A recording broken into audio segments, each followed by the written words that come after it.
Vous vouliez donc rajouter quelque chose par rapport aux facteurs à risque? Alors, facteurs de risque, donc, justement, les facteurs de risque, on a certaines lésions, donc certains petits bobos au niveau du sein qui ne sont pas des cancers, mais qui pourraient un jour le devenir. Donc, on parle de lésions précancéreuses. On les connaît, on sait les identifier et on sait comment les traiter afin qu'elles ne se transforment pas. Là, c'est pour rassurer les femmes et leur dire qu'un adénofibrome ne se transforme pas, sauf si c'est un adénofibrome qui a été faussement diagnostiqué. Donc, des kystes ne se transforment pas. Mais il y a des lésions qu'on connaît bien aujourd'hui et qui peuvent être à risque. Et ces femmes doivent bénéficier justement aussi d'un dépistage qui est ciblé, adapté à leur cas. Oui, donc on a dit également en gros que le cancer du sein était symptomatique, hein, d'où l'importance d'un dépistage. Alors, c'est quoi un dépistage? Est-ce que c'est uniquement la mammographie ou toute une panoplie d'examens qu'il faut faire? Alors, je vais empiéter un peu sur ce qu'auraient dit les radiologues. Mais comme on est des scénologues, donc à part entière, on parle aussi de mammographie. Donc le dépistage, ce n'est pas examiner une malade et ne rien trouver et lui dire, la rassurer, lui dire « c'est bon madame, vous pouvez rentrer chez vous, vous n'avez rien ». Le dépistage, proprement dit, le dépistage du cancer du sein, c'est la mammographie. Donc le dépistage de masse organisée doit se faire avec une mammographie qui va permettre de voir des lésions qui ne sont pas palpables et qui ne sont pas visibles à l'œil nu, ni par le médecin, ni par la malade elle-même. Donc c'est une dame qui se réveille un matin et qui dit « je vais faire une mammographie, je ne ressens rien, ni une douleur, ni une masse, je fais une mammographie ». Donc elle est asymptomatique, elle n'a aucun signe d'appel. Et c'est ça le dépistage, c'est aller chercher une image et non pas un nodule qui est déjà palpé. On n'est plus dans le dépistage quand on a palpé quelque chose, on est dans le diagnostic précoce. Et à quel moment on va devoir faire une échographie ou une biopsie pour compléter cette mammographie? Alors chez nous, enfin en Algérie du moins, même au Maghreb, le cancer du sein survient un peu plus tôt. Donc l'âge moyen du cancer du sein, il est autour de 47-48 ans. Voilà pourquoi il faut aller le chercher. Comme le cas de Madame Oui, Fertas peut-être également. même plus tôt. Mais là, la moyenne, hein, la tranche d'âge où il y a le plus de cancer, donc c'est autour de 47-48 ans. Là, pourquoi on va le chercher? On va le chercher 10 ans avant, même pas 10 ans, 8 ans avant. C'est justement parce qu'on sait que le cancer, une fois qu'il est palpable, une fois que la malade arrive avec quelque chose qu'elle a touché ou qu'elle a vu, ça veut dire qu'il est déjà là depuis quelques années.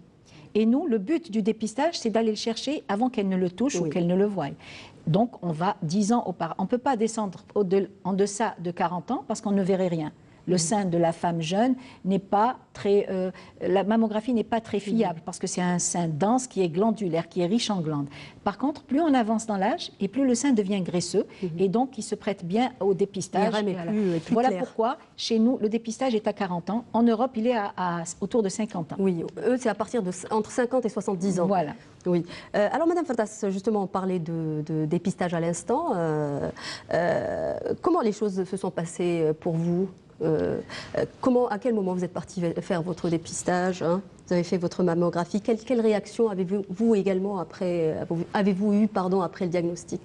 Bon, pour moi, on a commencé par un contrôle ordinaire chez mon gynécologue quand j'ai détecté qu'il y avait quand même une masse qui n'était pas normale au niveau de mon sein droit. Donc j'ai été voir mon gynéco et je pense que mon gynéco également, je dois lui être reconnaissante. Au toucher, il m'a rassurée, enfin, je dirais qu'il m'a annoncé la nouvelle qu'à 90% c'est un cancer parce que vu son expérience. Et là, on avait fait deux mammographies en urgence, je pense 3 mois entre les deux mammographie et on a trouvé des calcifications. Après, on est passé à la cytoponction et puis je suis passée à la biopsie, bien sûr, par Dr Abdelwahab. Et on a confirmé que quand même c'était un cancer. Et la solution, c'était de faire la mastectomie et d'être beaucoup plus rassurée. Donc, j'ai vécu toutes les étapes, la mastectomie, la chimiothérapie, radiothérapie, l'herceptine. Et j'ai fait même une tentative de reconstitution. Oui. Et là, moi, je dirais que c'est une étape qui est très, très difficile à vivre. Je suis passée par là, donc je sais ce que les femmes endurent. Quand c'est nouveau comme information, comme maladie, comme étape à vivre, c'est très très difficile à surmonter, même si vous avez le soutien moral de la famille, des amis. Le plus difficile, est-ce que c'était le moment où on vous a annoncé que vous avez un cancer ou plutôt après, parce que le traitement aussi est un traitement très lourd. Par moment, on souffre plus du traitement que de la maladie elle-même. Non, on ne sait pas encore. Au moment où on vous annonce la maladie, on ne sait pas quel traitement qui nous attend, parce qu'on ne connaît pas vous, les pour votre effets. cas. Oui, pour mon cas, c'est le cancer qui fait peur dans un premier temps. Parce qu'on se dit, je vais subir tous les traitements possibles. L'essentiel, c'est de survivre à cette maladie, surtout quand on a des enfants, on est jeune, on n'a pas encore vécu beaucoup de choses. Donc on se dit, l'essentiel, c'est de guérir. Mais après, vous êtes obligé de supporter toutes les étapes en sachant qu'au bout du fil, c'est de... Vous êtes courageuse, Madame Fotas. Eh ben oui, on n'a pas le choix. On n'a pas le choix, on est obligé de... Qu'est-ce que ça a changé? C'est une question qui a été posée par nos internautes, une question récurrente, je dirais même.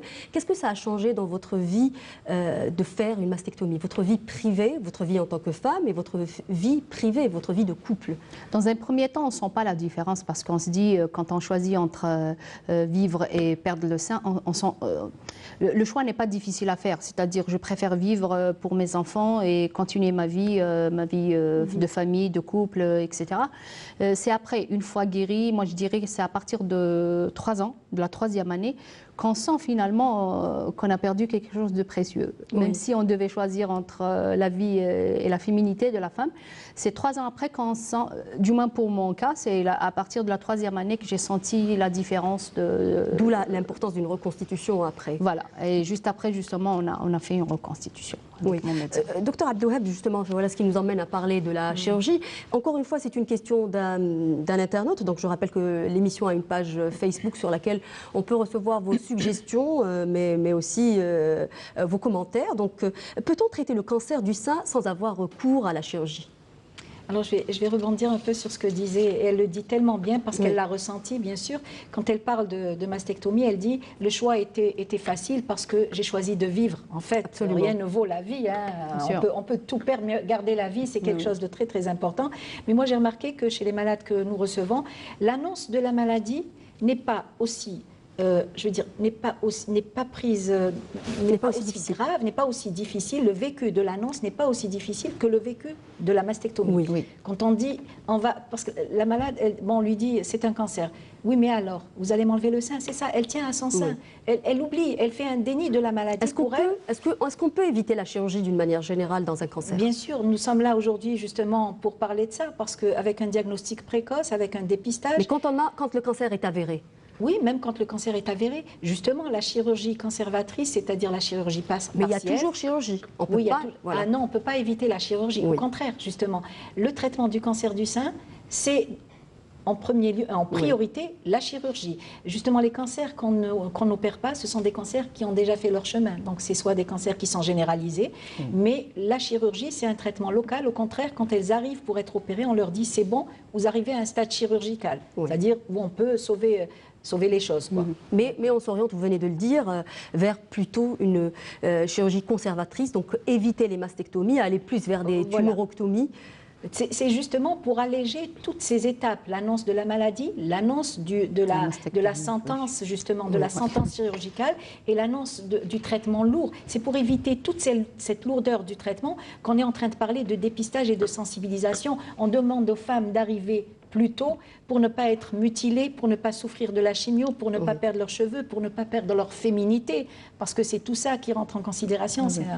Aujourd'hui, on pratique à peu près 30% par rapport à l'ensemble de la chirurgie. L'ablation représente quelque chose comme 30% de l'ensemble de la chirurgie.